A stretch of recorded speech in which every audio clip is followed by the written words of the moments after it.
The first thing we're going to talk about, as you can see, these are the numbers for Jackass Forever. Miracle did win the bet, as I suspected she would. But the problem is, because Miracle's making me record early today, he's doing it out of spite. It is technically not 100% proven that I lost, even though I clearly lost. So instead of giving her the full dollar I owe her, I am cutting this dollar in half. See it? I'm cutting this dollar. Why is it quarters? Because you said quarters. You said you take quarters. That's true. I'm cutting this dollar in half, and I will give her 50 cents. Here you go. Okay. Money's money, whatever. There you go. Now, eventually, I'm going to charge you like a fee for being late, in which I get the 50 cents back, or maybe that's what we'll say. We'll say that like I gave you the dollar, but I kept 50 cents because of an early recording fee. You heard this right here. Brett is very frugal with his money. And I'm also very petty right now. I did lose the bet. As soon as I looked at the numbers, I mean, it really was like, I'm saying not before I looked at it was a wishful thinking that I was hoping that a disaster movie would make a comeback. Jackass cost like zero money to make, so it was always going to win. At least as far as profitability, it was always going to win this weekend. But we're going to look at these Saturday numbers because we can't look at Sunday numbers because Miracle made me record early. See, petty. I am being very petty right now. Well, let me see if they might have it. The box office pro numbers don't go up till noon. That's our time. Dumb. So yes, I know. So if you go down here, we'll just start from the top. It says Saturday update. A $10 million movie based on a 22-year-old reality TV series is decimating a $146 million production based on a fatigued disaster movie genre this weekend. More to the point, Paramount's Jackass Forever is rallying to a $20.7 million number one weekend win, with well ahead of Lionsgate Centropolis' Roland Emmerich movie Moonfall, which is earthbound at $9.1 million. I just want to say, Box Office Pro Twitter said that Jackass is still number one for this weekend. Of course it's going to win, but I'm just saying... And this is 8 minutes ago. Yes, but I don't... Okay, hold on. I'm going to go... see, Box Office Pro, which is really where it's my favorite of all the... If you check their Twitter, it says 8 minutes ago. I don't see it. Where is it? Scroll. Oh, well, I'm not looking at their Twitter. I don't pull up their Twitter. I'm talking about on their actual website, Miracle Sam. I know. I'm being very petty right now. Miracle did win the bet, even if she had to win by cheating. And what do you mean by cheating? She didn't cheat. I'm doing real research. Well, you got to do something sometime. Oh, boom, zinger. That was a joke. I know. Okay, so Moonfall only made $9.1 million. I am very disappointed. I love my very, very awful movie that nobody will probably ever like but me. That's actually Miracle liked it. I liked it. I don't mind it. It says, such disparities is what makes the movie business and the box office endlessly intriguing. One would think that both these movies would be prime for streaming or the theatrical day-and-date model. Viacom CBS needs to trick out their own Paramount Plus streaming service. While we already knew pre-pandemic that disaster movies about failing NYC edifices and eroding West Coast shorelines weren't working pre-pandemic. This is true. I love disaster movies, and I feel like in an age where like all these websites like love like climate change fear porn, that we'd be getting more of these.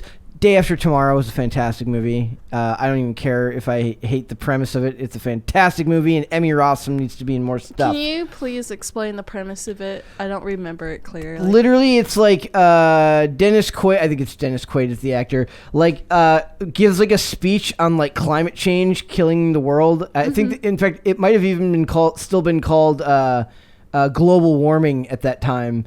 Right? And then, like, literally, as soon as the speech is done, the world starts, like, just being destroyed. Even though he's like, I said this would happen in, like, a couple 100 years. Also ridiculous. But like, the world just starts to go to shit right then. And then it's about these people trying to survive. It's very good. You should go home and watch it. It's probably on a streaming service somewhere. It's incredible. But in this age of climate alarmism, it would be, you'd think that these movies would do better. Mm-hmm. But in a movie where the moon is literally the bad guy, Yeah. moon AI is the bad guy, I guess it can't stand up to men being destroyed by bulls and various other pranks that hurt adult men in their 50s, which God bless them. Oh, we love the pain. Yes. It says, however, despite all the noise back in the fall, the Paramount was disbanding theatrical despite all the noise back in the fall that Paramount was disbanding theatrical in the switch off between studio bosses Jim Giannopoulos and Brian Robbins. So they are saying that they thought they were suspending theatrical releases. Mm-hmm. Why wouldn't they just phrase it that way? Paramount at this point knows the power of brand and how theatrical is essential for launches. Yeah. Hold on. Are you okay? Yep. Okay, I had an itch. I don't know if box office will ever totally go away. It doesn't seem to make much sense. A Quiet Place Part 2 did very well. Scream did well. Scream's doing well right now. Still, despite the fact that it's obviously not in the top 3, because believe it or not, if you look down here at these numbers, Spider-Man No Way Home is still number 3 this weekend. Still managed to make it number 3 and only lost out to Moonfall by like 7 million, which is nothing considering that Spider-Man is in week 8 of release, meaning 2 full months that it's been in the box office right now. Scream is in week 4 and so only made 1.2 million. So Spider-Man No Way Home in its 8th week made more than Scream in its 4th week. That's insane. Also, if you look right here, somebody mentioned down in the comments section of this article that The Kingsman is on its way to like surpassing The Matrix movie with box office in nobody. I don't think anyone would have seen this coming. And then another comment, if you look down here, points out that this weekend Ghostbusters Afterlife has now beaten Ghostbusters 2016 at the domestic box office as of Friday. Afterlife has earned $128,357,659, and then that beats out Ghostbusters 2016 by about $7,000. So it's, considering all the hoopla and the fact that Ghostbusters Afterlife cost way less to make than Ghostbusters 2016, that almost ensures that a sequel, or I guess that wouldn't be a sequel because it is a sequel. It's the 3rd one. So a 4th one will be made. Well, if you scroll down, somebody said, my prediction for the week of February 4th to the 10th, Jackass will win the week with about 20 mil. Spider-Man 8th week will be 9 through 10 mil for its 8th week. And then Moonfall makes less than Spider-Man, maybe 6. Not quite that much. So they're off about Spider-Man. I know, so There's no way Spider-Man was going to make that much this weekend. But still, if you look at the percentage drop-off, it only lost 360 theaters and only had a drop-off of 40%. Oh, wait. Oh, no. So I'm looking at Scream. A drop-off of 20%, which is very, very good. Scream's drop-off is 40%. That's pretty high for a 4th week movie. So the rest of them are all kind of right down there. Under a million for the 355, Licorice Pizza, American Underdog and Redeeming Love, you don't expect to be making a ton of money. But you'd think that some of these other ones would still be at least breaking the $1 million mark, even if they're in their 5th week. I don't know. So it's one of those things where I really do believe that Jackass will probably... And we got a story later covering the PETA situation. That might actually spawn more money because the press might end up making it... kind of a Streisand effect type thing where it ends up making more money in its second week, or at least has a far less substantial drop-off than they would have otherwise predicted. So it says, in regards to the success of Jackass Forever, let's talk about an IP that speaks to the TikTok mob. Social Media Analytic Corp calls Jackass Forever the pre-social media franchise, which was the extreme sports inspiration for the era of user-generated content in the YouTube, Vine, and now TikTok ecosystems. Smart on you, Paramount. They're absolutely right about that. kind of like the handheld camera. It doesn't, though a movie like Jackass likely has very high production value considering all things considered. It has the look of something that could be made at home, though I'm sure there's like people on set and there's doctors and there's people making sure that nobody gets seriously injured. It looks much more user created than a regular movie does. So it says, furthermore, none of the creators here had in-home intentions, not Team Jackass or Emmerich. Well, there was no way that they were going to release a $146 million movie in the streaming service only. I really do wish that movie had made a little bit more money, considering we're going to talk more about Roland Emmerich on Tuesday. With Hannah, on Monday with Dane. Well, it'll be Tuesday when people see that one, but we're gonna have that conversation with Dane on Monday. So it says, despite Moonfall's misfire here, realize that theatrical is always the bigger advertisement for home entertainment and airplane viewing. Realize as well that Moonfall was greenlit for a pre-pandemic offshore marketplace. Geostorm made 85% of its budget. Box office globally, meaning 221.6 million abroad. So what they're saying here is that they don't expect this movie to really make its waves here in the domestic box office. They're expecting a movie like Moonfall to make its money overseas.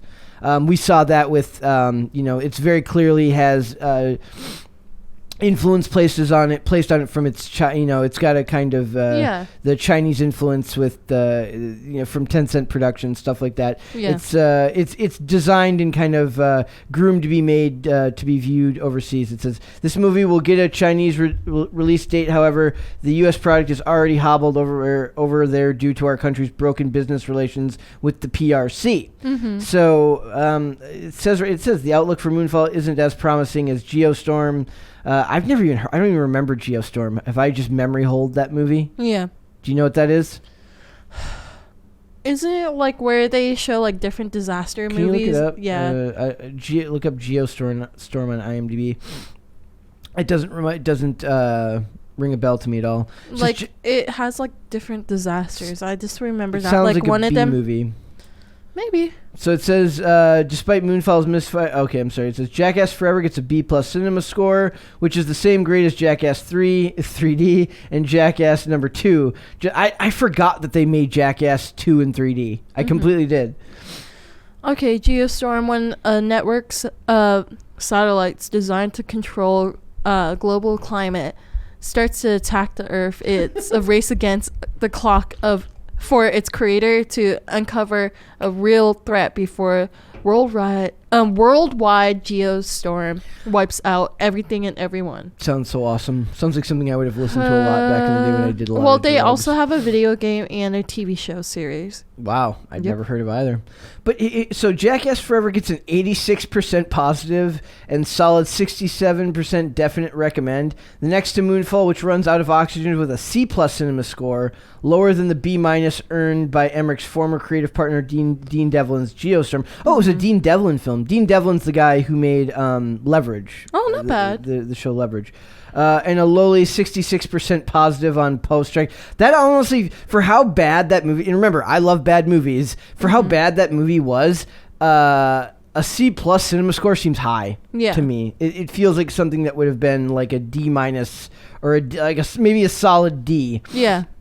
So I'm very surprised. Jackass Forever played to 68% men, 32% women, with close to 80% under 35. That is hard to believe, considering that I'm probably their target demographic. I'm like right in there at that age range, and I'm 35. Yeah. So you'd think that at least a smaller percentage, like a larger percent of that would be like 35 to 40-year-old people. But who? So it says, so that's surprising. So then it just goes in and it breaks down demographics here. It says those seeing Moonfall were mostly guys at 63%, with 74% over the age of 25, 54% over the age of 35, and 31% over the age of 45. So it breaks down, like it goes down and breaks down all these numbers and stuff like that. So not the most interesting weekend. I definitely think that Jackass ended up making about as much as it's like right on par with what the predictions were saying from CinemaScore when they do their box office. Yeah. I'm so, not CinemaScore